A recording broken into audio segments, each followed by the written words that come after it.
Hey everyone! Well, now that we finally have the first preview for it, or it's having been revealed, and with the show officially streaming its premiere on June 4th, so even though I'll be out of town or just coming back from then, I definitely will be able to cover it after it streams. So here are my thoughts on the Star Wars spin-off, The Acolyte. I definitely believe the High Republic timeline this show is going to be taking place in functionally hundreds, not thousands of years before the Skywalker saga takes place.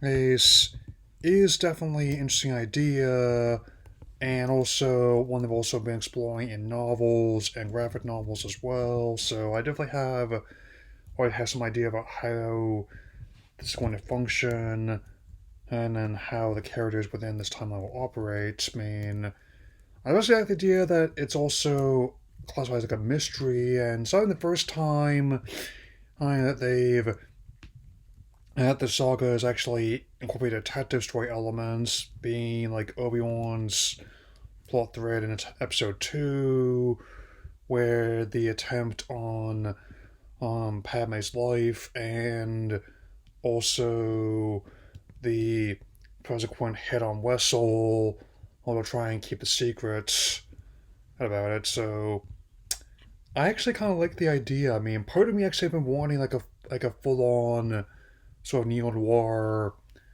horror story set in the saga, and now it's upon me. I I'm also liking like the production, how they're gonna be focusing on more elegant weapons, more civilized age, so to speak. And with that being the case, again, it's another one that while early on, about a decade ago, they were mainly focusing that only the movies and the Clone Wars shows were canon, apart from the others they're making. But now they seem more open to willing to include elements from the old expanding universe and remixing them for the new expanding universe, so to speak. I mean, there's also persistent talk about how they would want to brand characters that are very popular, such as Kyle Katarn, and like I'm not certain about like this Skyward Star reboot that Vaughn's proposing, but I'm still I'm not against the idea about if they found a way to make her work to bring in Mara Jade, my first choice player, but of course being Karen Gillan, but I'm getting ahead of myself here. I'm admittedly not the most familiar with the cast and crew that they're choosing for this show, but that will enable me to give it a fresh perspective, and perhaps give me someone totally new angle of looking at these characters. I mean, and this world. I mean, I definitely just like the idea of giving a wide range of people to be making stories in this world, and I mentioned this more than once, and I'll continue to do so, and as long as it's relevant to that. Skywalkers may have started this story, but it's really other characters that really help make it the rich fictional universe is today, as I've talked about with most stories like The Mandalorian, The Bad Batch, and a multitude of others.